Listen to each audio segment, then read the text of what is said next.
Assalamualaikum warahmatullahi wabarakatuh. Nama saya Zulaika binti Zulkifli, nombor matrik 20BE020557. Saya akan bentangkan bahagian pendahuluan. Kita pergi kepada poin yang pertama, ialah peruntukan Undang-Undang Keluarga Islam di negeri-negeri dan Akta memperbaharui Undang-Undang Perkahwinan dan Perceraian 1976. Okey, pertukaran dari satu agama kepada satu agama yang lain ni, dia bermaksud pertukaran secara rasmi anutan agama yang sedia ada kepada suatu agama yang baru. Poin yang kedua, iaitu apabila satu pihak daripada pasangan bukan Islam memeluk Islam dan satu pihak kekal dalam agama yang bukan Islam. Okey, semua tahu isu ni dia sering diketengahkan oleh media kerana dia melibatkan permasalahan agama. Seterusnya, perkara ni dia boleh mendatangkan kemudaratan kepada pasangan-pasangan yang baru mendirikan rumah tangga. Kepada poin yang ketiga, iaitu perkahwinan adalah sebagai satu akad perjanjian untuk menyatukan lelaki dan perempuan. Okey, seperti yang semua orang tahu, bila menyentuh kepada perkahwinan ni, mestilah dia ada hubung kait dengan ijab dan qabul, yang bermaksud akad yang menghalalkan sesuatu pertubuhan antara lelaki dan perempuan melalui lafaz yang diucapkan menurut peraturan yang telah ditentukan dalam Islam. Yang keempat, iaitu murtad yang berlaku di kalangan masyarakat Melayu Islam masa kini semakin kritikal. Okey, seperti yang kita semua tahu, murtad ni ialah perpindahan agama daripada satu agama kepada satu agama yang lain. Okey, terdapat banyak isu-isu yang berlaku di Malaysia ni mengenai masalah pertukaran agama, yang mana mereka menganggap masalah pertukaran agama ni suatu perkara yang remeh dan boleh dibuat dengan sesuka hati. Poin yang kelima ialah memberi nasihat dan dorongan supaya tidak berpaling tadah daripada agama Islam. Okey, dalam hal ni kita sebagai seorang umat Islam perlulah memain peranan penting dan menjalankan tanggungjawab kita supaya saling menasihati antara satu sama lain, memberi dorongan kepada mereka yang memerlukan supaya tidak melakukan perkara-perkara yang boleh mensyirikkan Allah. Kepada sahabat saya, seterusnya saya akan mentangkan isi saya, iaitu apa itu murtad. Okey, kita tengok satu persatu. Okey. Murtad ini di dalam bahasa Arab iaitu ar-riddah, bermaksud keluar. Dari segi istilahan pula, segi istilah syarak ni, murtad itu boleh dikategorikan kepada kembali daripada Islam kepada murtad. Daripada Islam kepada murtad, maksudnya dia dah asal daripada Islam, lepas tu dia keluar kepada kufur, iaitu kafir lah. Maksud ar-riddah yang sebenarnya ini iaitu memutuskan Islam dengan niat atau perkataan yang kufur, sama ada ia mengucapkannya secara main-main atau itikad. Al-riddah ni iaitu keluar, dia nak jauhkan Islam ini ataupun putuslah atau berpisah dengan Islam ni, tak kisah dengan secara niat ke ataupun perkataan ke atau kepercayaan yang kufur, yang jauh dari Islam, tak kisah secara main-main ke, maka jatuhlah murtad. Kita tengok murtad ni dia dikategorikan kepada tiga perkara, tiga keadaan lah. Yang pertama, murtad melalui perkataan, murtad melalui perbuatan, dan akhir sekali murtad melalui kepercayaan. Kita pergi pada satu-satu. Murtad melalui perkataan. Murtad melalui perkataan ni iaitu perkataan yang kita zahirkan dalam mulut kita ni yang boleh membawa kepada agenda yang menolak Islam, yang ataupun prinsip agama Islam yang semua orang tahu benda tu. Faham maksud dia? Contoh kita menghina Nabi Muhammad.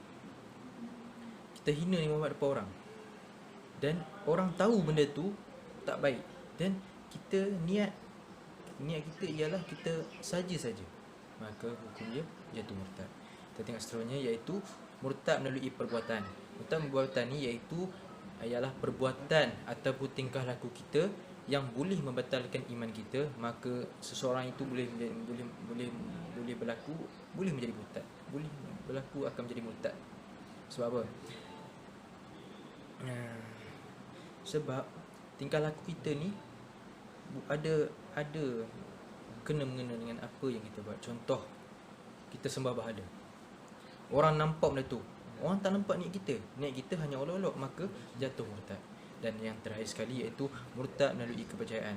Murtad melalui kepercayaan ni, sahabat-sahabat sekalian, murtad melalui kepercayaan ni iaitu apabila berlaku seseorang itu dia mengingkari dalam hatinya ni mengenai kebenaran ajaran Islam, dan dia meyakini bahawa ajaran Islam tu sama macam agama lain.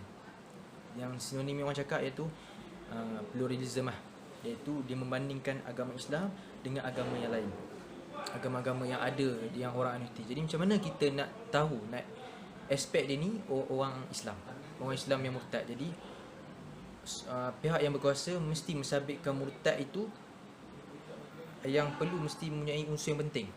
Yang unsur penting apa dia? Iaitu apabila yang dia cakap tu, dia mesti masuk Islam dulu. Dia mesti dalam keadaan dalam beragama Islam, baru aridah tu jatuh kepada dia. Faham? Aridah tu keluar.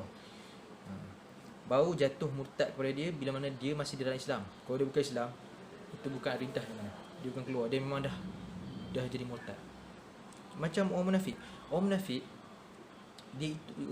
dia menzahirkan Islam dia, tapi dalam hati dia kufur. Dia tak percaya pada Islam. Jadi orang ini tak dianggap sebagai aridah sebab Allah tak redha akan agama dia. Jadi nak tahu seseorang itu murtad, perlu pastikan yang dia itu beragama Islam dulu, baru aridah tu jatuh. Okey, wallahu alam. Kita terus pada pemantangan yang seterusnya.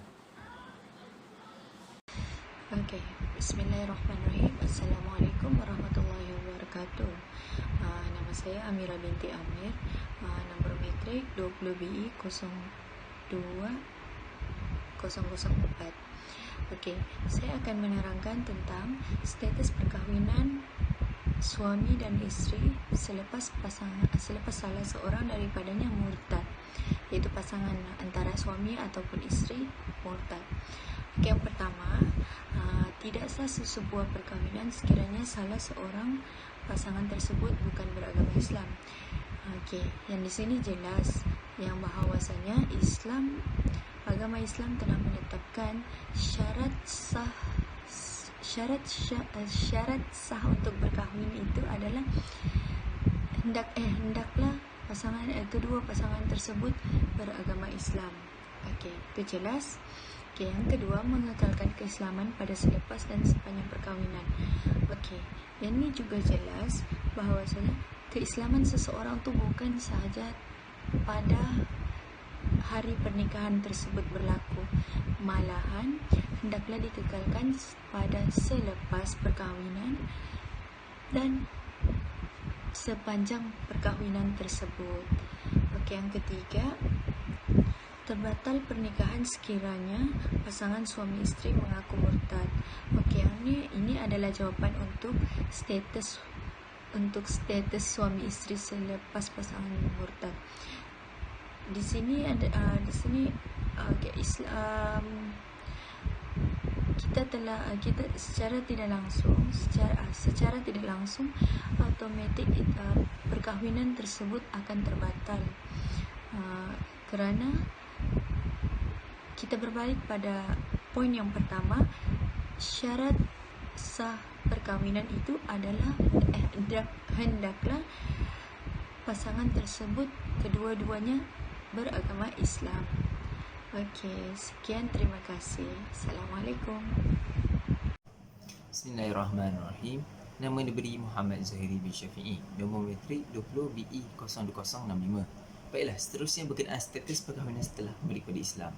Menurut Imam Syirazi dalam kitab At-Tanbih, beliau menyatakan bahawa jika pasangan suami isteri salah satu daripada mereka murtad, maka perpisahan perlu dilakukan dalam keadaan dua situasi. Yang pertama, jika mereka telah melakukan hubungan intim, maka perpisahan tersebut terjadi selepas tamatnya iddah. Jika mereka masih belum melakukan hubungan intim, maka perpisahan tersebut jatuh pada waktu tersebut. Okey, baiklah. Tempoh bagi iddah ada 3, iaitu yang pertama, sekiranya ia masih haid, iddahnya adalah sekali suci daripada haid. Seterusnya, yang kedua, sekiranya ia tiada haid sama ada belum balik atau sudah putus haid, maka eddahnya adalah sebulan. Yang terakhir sekali adalah sekiranya ia mengandung, maka tempoh eddahnya setelah melahirkan kandungannya. Sekian. Assalamualaikum warahmatullahi wabarakatuh. Saya Nur Fatin Husna binti Ahmad Sahimi dengan pemegang nombor matrik 20BE 02102. Okey, baiklah. Kesimpulan daripada slide yang telah kami bentangkan ini, dapatlah kita simpulkan bahawa status pasangan suami isteri yang beragama Islam adalah satu perkara yang sangat penting di dalam syarat sah perkahwinan. Apabila pasangan ini mendirikan rumah tangga, kedua-dua individu tersebut perlulah beragama Islam. Status beragama Islam tidak hanya dikira semasa ingin mendirikan rumah tangga sahaja, tetapi begitu juga kekal keislamannya sebelum, selepas dan sepanjang mendirikan rumah tangga tersebut. Justru apabila berlakunya kes-kes murtad pasangan suami dan isteri dalam sesebuah rumah tangga, maka sudah pasti sesuatu perkahwinan tersebut akan berlaku perbalahan. Seterusnya berlakulah penceraian di antara suami dan isteri, dan benda inilah adalah satu benda yang kalau boleh kita nak elakkan dalam rumah tangga. Maka amat penting bagi seseorang itu untuk mempelajari dan mendalami ilmu berkaitan fiqh dan munakahat supaya tiada ruang untuk seseorang itu mengambil mudah dan memperlekehkan agama Islam. Bahkan Allah Subhanahu Wa Taala juga menyuruh kita menjauhkan diri dari tergolong dalam golongan tersebut, yang mana firman Allah Subhanahu Wa Taala yang bermaksud, dan jauhkanlah diri dari orang-orang yang menjadikan agama mereka sebagai permainan dan hiburan, dan mereka pula telah diperdayakan oleh kehidupan dunia. Surah Al-An'am ayat 70. Sekian, terima kasih.